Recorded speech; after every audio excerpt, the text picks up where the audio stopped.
Christopher रे जो है एफबीआई चीफ, वो भारत गए हैं।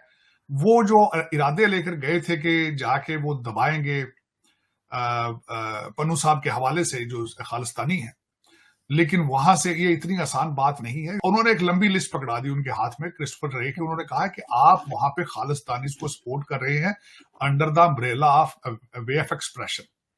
आप हमसे इंटेलिजेंस शेयरिंग नहीं कर रहे, पहले तो आप हमें लिस्टें दें, डाटा दें हमें, जो लोग वहां पे जिन्होंने हमारी एम्बेसियों पे अटैक किया, बिलखसूस कैलिफोर्निया में। एक तो भारत की इकॉनमी है, वो अमेरिकन को पसंद नहीं आ रही।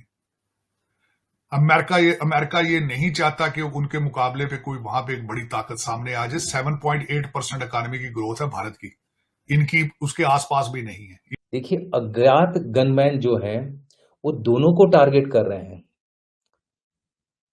इस्लामिक टेररिस्ट को भी टारगेट कर रहे हैं और खालिस्तानी जो टेररिस्ट है, रोड वगैरह जो अभी रोड साहब को निपटाया गया है, तो अभी तक तो मतलब सिक्योरिटी वाला ही एंगल था, अब इकोनॉमिक सिक्योरिटी वाला भी एंगल आ गया कि American they are not trustworthy alloy.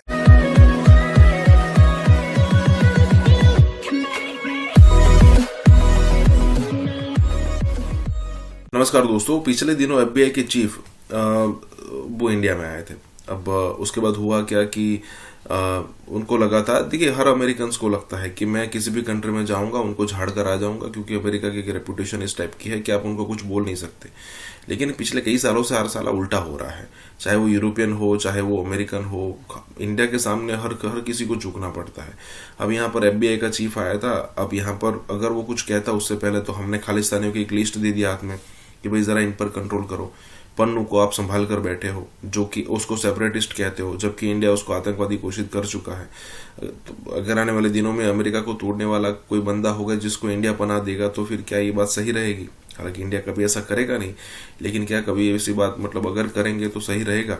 दूसरी बात ये भी है कि देखिए अमेरिका का दोगलापन आपको हर चीजों में देखने को मिलेगा। वो आतंकवाद के खिलाफ बोलता है, लेकिन डेविड हेडली जो है, जो कि मुंबई हमले का जो वन ऑफ द मास्टरमाइंड था, या फिर कहीं जिसने वीडियो फुटेजेस निकाल कर पाकिस्तानियों को दी थी, आज वो बंदा अमेरिका की जेल में है, लेकिन वो इंडिया को नहीं सौंप रहे।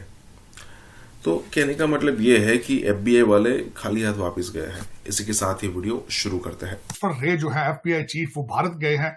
वो जो इरादे लेकर गए थे कि जाके वो दबाएंगे पन्नू साहब के हवाले से जो खालिस्तानी है, लेकिन वहां से ये इतनी आसान बात नहीं है। दूसरी साइड पे भी जो लोग बैठे हैं, एक तो उनको भारत के अंदर से सपोर्ट हासिल है, लोगों की वोट ऑफ कॉन्फिडेंस हासिल है उस टीम को। डॉक्टर जयशंकर साहब के हवाले से मैं बात करूंगा।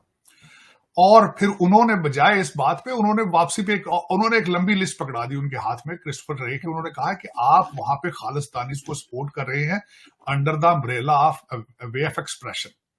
आप हमसे इंटेलिजेंस शेयरिंग नहीं कर रहे, पहले तो आप हमें लिस्टें दें, डाटा दें हमें, जो लोग वहां पे जिन्होंने हमारी एम्बेसियों पे अटैक किया, बिलखसूस कैलिफोर्निया में।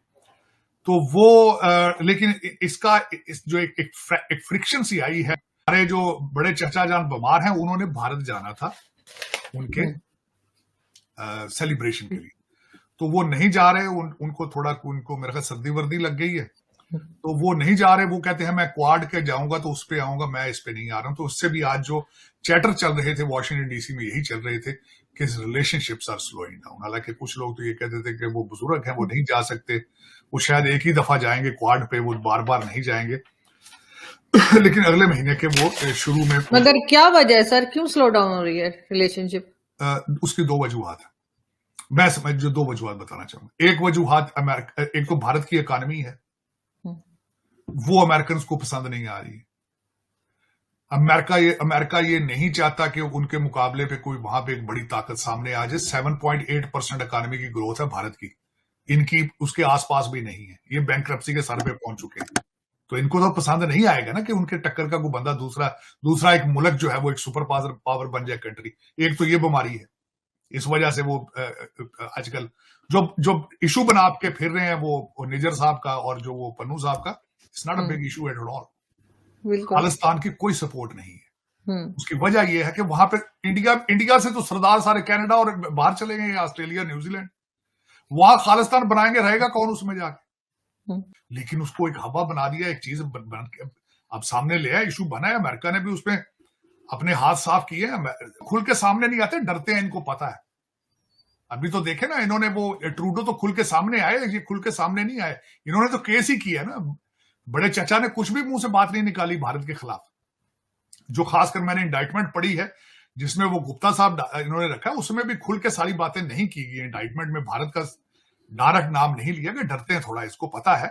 लेकिन ये कि मैं समझता हूं कि ये भारत के लिए भी एक लेसन है कि American they are not trustworthy allies. देखिए, अज्ञात गनमैन जो हैं वो दोनों को टारगेट कर रहे हैं। इस्लामिक टेररिस्ट को भी टारगेट कर रहे हैं और खालिस्तानी जो टेररिस्ट है, रोड वगैरह जो अभी रोड साहब को निपटाया गया है, तो दोनों को टारगेट कर रहे हैं। तो दोनों आपस में मिल भी सकते हैं। ऐसा होता है ना, जब दुश्मन का दुश्मन दोस्त हो जाता है, तो ये दोनों हमारे दुश्मन हैं, दोनों दोस्त बन गए हैं। भले ही वो एक लॉन्ग टर्म में एक साथ ना एक दूसरे के साथ देखते हो, बट इस समय तो दोस्ती है। अब आपको पता ही है, ये पाकिस्तान में रह रहे थे इतने दिनों से। तो ये जो अज्ञात गनमैन वाला जो फैक्टर है, ये भी इसके पीछे एक कनाइवनेस या एक बोलते हैं एक मिली-जुली एफर्ट हो सकती है।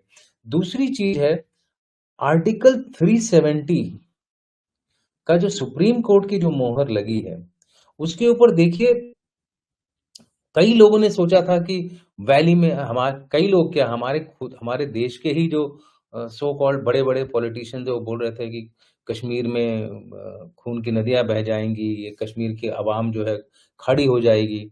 आपने देखा कल वीडियोज आ रहे थे कि नॉर्मल लाइफ चल रही है, लोग अपनी कार घोड़ा सब कुछ चला रहे हैं कश्मीर में। कश्मीर एक एकदम रूटीन के तौर पे था। मेरे बहुत सारे दोस्त हैं वैली में, जो कि मैं खुद वहां रहा हूँ, 15-20 साल मेरी वहां की नौकरी है। वो लोग मुझे वीडियो भेज रहे थे, बोले बहुत नॉर्मल है ये तो सारा सब कुछ, कोई असर ही नहीं हुआ है इसका। तो ये अपने आप में एक उनके लिए एक और धक्का था कि यार सुप्रीम कोर्ट की वर्डिक्ट आई, एक तरह से सील हो गया। सुप्रीम कोर्ट ने बोला कि ये जो चेंज है इरिवर्सिबल चेंज कर सकता है सेंट्रल गवर्नमेंट। अब इरिवर्सिबल चेंज का मतलब होता है कि स्थायी चेंज। वो अस्थाई हुक्म था, अब स्थायी कर दिया गया है। ये एक बहुत बड़ी डिसीजन है, इसको लोग समझ नहीं पा रहे हैं। लेकिन जो समझ रहे हैं वो जानते हैं कि यार अब जो हमारी जो लड़ाई थी ना, अब और दिक्कत वाली होती जा रही है। तीसरी चीज जो मुझे लगता है कि उनके खिलाफ जा रही है, जो उनके मन पसंद नहीं हो रही है, वो है कि भाई 4 ट्रिलियन की इकोनॉमी बन गई अभी तक तो मतलब सिक्योरिटी वाला ही एंगल था, अब इकोनॉमिक सिक्योरिटी वाला भी एंगल आ गया। अब धीरे धीरे जो अगले देश हैं भाई साहब, उनसे हम आगे जाने वाले हैं। तो पहले अगले जो 2-3 देश हैं वो तो हम बस मेरे ख्याल से 2 साल के अंदर उनको क्रॉस कर जाएंगे। तब रह जाएगा अमेरिका, चीन और भारत। ठीक है। सो ये भी लोगों को पसंद नहीं आ रहा कि यार ये तो गैलप मार रहा है।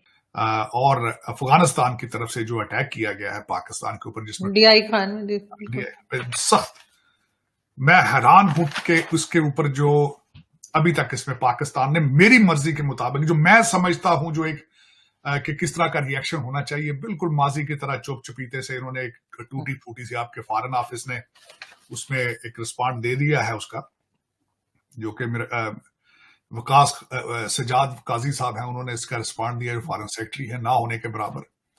उसके बाद एक टूटा फूटा सा बयान आपके काकड़ साहब ने दे दिया है, जिसका कुछ सर पैरी नहीं है। उन्होंने कहा ये हम जंग पहले ही जीत चुके हैं। कौन सी जंग की बात कर रहे हैं भाई? आपके 23 जवान मार गए हैं, वो आपके अंदर घुस के मार के गए हैं वो। फिर उन्होंने उसकी वीडियो बनाई है, वो अपना मीडिया सेल पे अपनी वीडियो चला रहे हैं कि देखें किस तरीके से हमने इनको मारा है। फिर उसके बाद अगलों ने बताया कि जो मारने वाले थे कहां से आए, से मर्दान से, सवात से, DI खान के गांव थे, लक्का गांव है जहां से आए थे, वो इतने ऑर्गेनाइज हो चुके हैं। आप कहते हैं कि हम जंग जीत चुके हैं, 30 बंदे पर आगे जंग जीतते हो आप? सर इनकी तो समझ ही कुछ नहीं आती। काकड़ साहब किस किस्म की स्टेटमेंट्स देते हैं। काकड़ साहब ये क्या पीते हैं, कहां से पकड़ के लाए हैं लोग? कोई बात कुछ सर पैरी नहीं है। कहते जी आप एक कदम आगे आएंगे, हम 10 कदम आगे जाएंगे। जाएं तो सही, चेज तो करें उनको भाई। आपके सामने बैठे हैं बॉर्डर के दूसरी साइड पे, ताकत हिम्मत करें ना, जाए वहां पे। बातें सारा दिन जितनी मर्जी करा लो इनको, ये गौरी है, ये फलाम मिसाइल है, ये फलाम, किसके लिए रखे हैं यार? आप देखने के लिए रखे हैं? अगले घर में घुस के मार रहे हैं सुबह शाम आपको। लेकिन ज्यादती है जो कुछ भी है। ये खैर इस पे तो ये कौन सा पहला और आखिरी हमला है, क्योंकि आरजू कौम जो है बेचारी बेहिस हो चुकी है इस तरह की खबरें सुन सुन के। उन्होंने मार के फिर रिस्पॉन्सिबिलिटी एक्सेप्ट की है, और जो टीजेपी ग्रुप है उनका जी, और फिर उन्होंने वीडियो बना के लगाई है, 2 मिनट की वीडियो है लाइव अटैक करने। लेकिन पता नहीं हमारी एजेंसियां हैं वो कर क्या रही हैं। सवाल सिविलियन पीटीआई वालों की जान छोटे तो वो इनकी जान छोड़े तो वो और दूसरा काम करे। इनके फोन रिकॉर्ड क्यों नहीं करते? इनको क्यों नहीं पता चलता ये अटैक होने वाला है? क्या वजह? 23 करोड़ लोगों के फोन तो रिकॉर्ड कर रहे होते, इनको फोन रिकॉर्ड क्यों नहीं करते अभी आप? ये एक बहुत बड़ा सवालिया निशान है।